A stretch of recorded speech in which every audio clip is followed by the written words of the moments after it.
राज्य सरकारकडे असलेले बहुमत विधिमंडळाच्या नियमांचं उल्लंघन करण्यासाठी वापरलं जाते, अशी जोरदार टीका काँग्रेसचे गटनेते आमदार सतेज पाटील यांनी पत्रकार परिषदेत केली।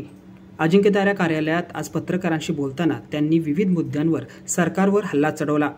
यावेळी त्यांनी शक्तीपीठ महामार्गावर अनावश्यक खर्च, शेतकऱ्यांच्या जमिनी जाण्याची शक्यता आणि याबाबत सरकारने फेरविचार करावा अशी मागणी केली आहे। जनसुरक्षा विधेयकावर सतेज पाटील यांचा स्पष्ट विरोध, संयुक्त समितीला विश्वासात न घेतल्याचा आरोप देखील त्यांनी केलाय।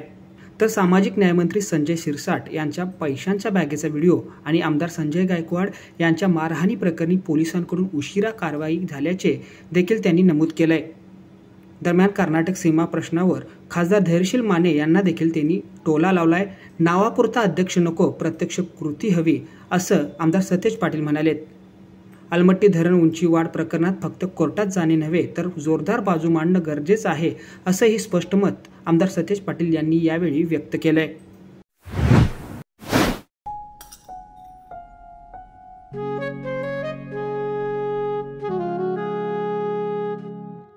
बाबा, आज येताना बासुंदी घेऊन या ना। अगं, कालच आपण आईचा वाढदिवस होता म्हणून आणली होती ना। ऐकलं, गोकुळची बासुंदी पुन्हा खावीशी वाटतेय। खरं सांगू, मलाही खावीशी वाटतेय।